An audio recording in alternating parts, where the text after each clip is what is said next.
beautiful day. Great day at the fair.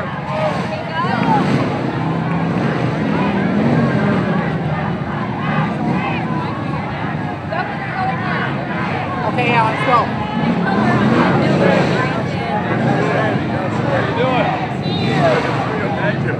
We're going to come in this way. Good to see you. Your brothers to the car.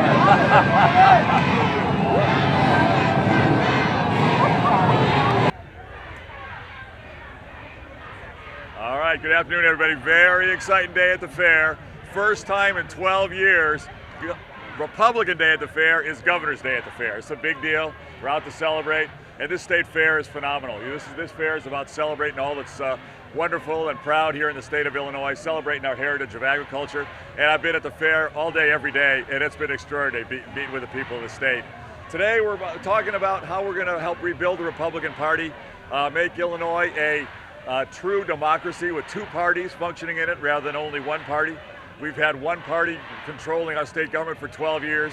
It's led to massive debt deficit, low employment growth, declining and stagnant family incomes, corruption, cronyism, patronage. We're about to transform Illinois, turn it around, and I'm here to excite our Republican Party so we can get out there and go to work and transform the state. Governor, how do you defend having a party, a political event, when the state is in such a terrible condition? Shouldn't this be suspended until you've got a budget and you've got progress, which you call the public schools, and people have a sense of confidence that the state's on the right track again? Yeah, so this is all about celebrating what's great about Illinois. And you know what, people have said, well, Governor, you shouldn't have a state fair if you don't have a budget. Yeah, I've heard that. You know what, the reality is, we spent a lot of the money well before we had this crisis to get ready for this fair, and this fair brings in a lot of money. It would have cost the taxpayers more not to have a fair than to have it. And you know what, the Democrats are entitled to have their day at the fair tomorrow.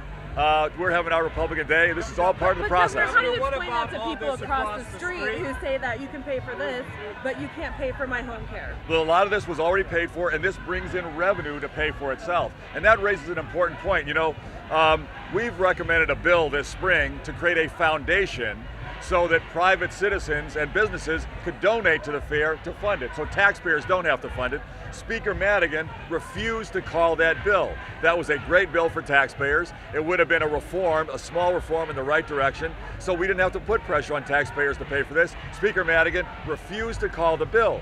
He doesn't care about Central Illinois. He doesn't care about agriculture. He's about the Chicago machine. That just shows the kind of political manipulation that's going on here. But you're talking about bringing folks over here that are shouting. They went to your home at the mansion. They came here. They're especially upset with social service cuts. Right, and I hope they're doing the same to Speaker Madigan, because you know what? Speaker Madigan's refusal to get a budget, his refusal to vote on reforms is the reason there are cuts. Speaker Madigan knows that I care. I don't want to have to cut social services. Speaker Madigan, you know what? He's got ice water in his veins. He's standing his ground. He's refused to vote on a single one of our reforms. I hope the folks over there who I care deeply about are protesting with Speaker Madigan and President Cullerton today. And here's a critical issue right now. Today, the Senate is going to vote on this bill for my ability to collectively bargain on good faith for taxpayers. Today is a test. Today is a test for President Cullerton. Is he controlled by Speaker Madigan, or is he make his own decisions for the benefit of the people of his districts in the Senate? Is he controlled by the Speaker, or is he independent and can make his own decisions? Is the Senate under the thumb of the Speaker or not? That bill, stripping me of my ability to collectively bargain on good faith on behalf of taxpayers, is terrible legislation. I vetoed it. They're going to vote today whether to override my veto, and this is a test. They should not override my veto. The Senate should stand strong with us. President Cullerton is independently elected. President Cullerton says he's got union members in the Senate. How do you think it is for the President of the state Senate to say that he's under the thumb of another elected official who's got just as much power as he does? Why is Cullerton tied to Madigan and under Madigan's thumb? You know what? This is a horrible piece of legislation. You know it. Every editorial board in the state knows it. I've talked to many Democrats in the General Assembly. They know it's terrible legislation. They're getting pressured from Speaker Madigan to take away my ability, my authority as governor. That's what this is about. It's terrible legislation. The Speaker wants to strip authority from the governor, and this is a time for President Cullerton to stand up for what's in the Constitution. Let me do my job. Let me exercise my authority and negotiate in good faith, just the way we did with the Teamsters, to get a fair contract. Governor, what about the optics of Mark Kirk not being here today? And he's going to be at the top of the ticket. You know what, Charles, I just learned that he's not here today. I don't really know why. I don't know. Are you supporting Senator Kirk in re-election? I am. Yeah, they say he's getting brief. Your turnaround agenda started out with 40-some bullet points, cut it down to 5. And it's very apparent that the Speaker is not willing to negotiate all 5 at this point. Are you willing to compromise a little more, go down to 2 or 3 this year, just to hopefully begin an actual budget passing process? Or what are you willing to The answer is absolutely yes. I've offered to compromise repeatedly. The one thing we can't do is just put in a massive tax hike on the people of Illinois and get no structural reform. That I will not do. But I've told the Speaker and the President, I'll negotiate on anything. I'm willing to compromise on anything. But let's bring some of our bills to a vote. What's amazing to me is we've got social services being cut, families being hurt by a lack of a budget, and the Speaker has refused to vote on a single one. He hasn't voted on a single one of our bills. He's taken a few sham fake votes on things that are not in our bills, and he's refused reform. He's being totally unreasonable. He's locked in place, and that's not fair to the people of Illinois. You say you'll compromise, but what will you drop? I just want to try to clarify. We're having the state fair because it brings in revenue, but yet your administration has made changes for care of children, for adults to be able to go to work and support their kids, and those changes now make them ineligible for that. They're trying to bring in revenue to have families and pay taxes. How do we justify those things? We're trying to manage a budget in crisis. Right now, we're managing a state government that's mostly being dictated by court order and consent decree. It's a terrible situation. We're doing the best we can to manage with the resources we have, and we've got to get a budget. I'm asking the Speaker, come to the table. Let's get some reasonable compromise. Let's vote on a few reform bills, and let's get a budget in place. So those Last rules changes question. are the result of budget rules changes you proposed about home health care, home child care, and We have to plan for those are a result of the current budget situation, not something we had have planned in advance?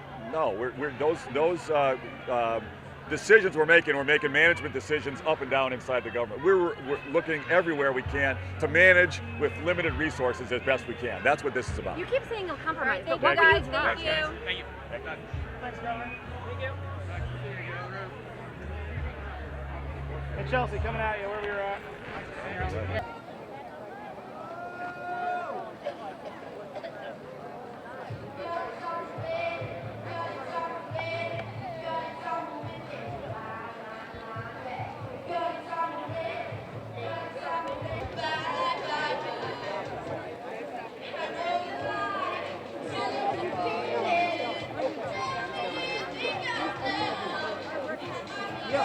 Question is,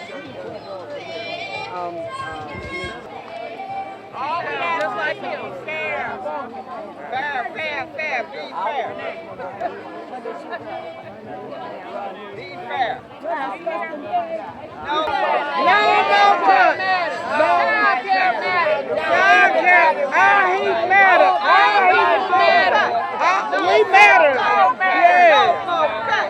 No more cuts.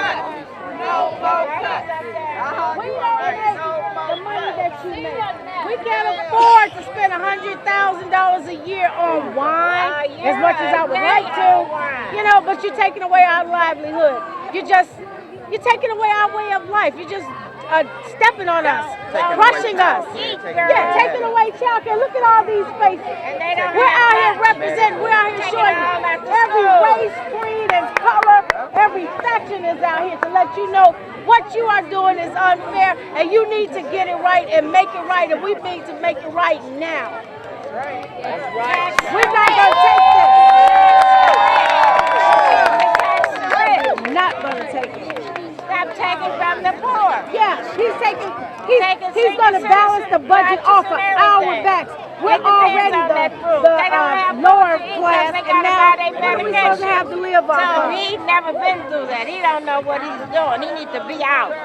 Yesterday, not today. Well, he's a billionaire, so what you expect? We They don't know never nothing met- they about never him. met My life. Well, Do a walk a they don't day. understand Come walk a life. day in my life. Come walk a day in my shoes and see what it'll be like to work 30 years and just now get up to $13 an hour doing child care and home care. You come walk a day. I challenge you. My name is Linda Harper. I live in Rock Island, Illinois. I challenge you, Governor Rauner. Walk a day in my shoes. Show me that you're serious about us. And if you are, you will come and do that. So I'm challenging you. If you're the man that you say you are, come to me and say, I want to see your plight. I want to feel your plight. Then you'll know what it feels like. Until then, we're going to be out here wherever you are. We shall be also.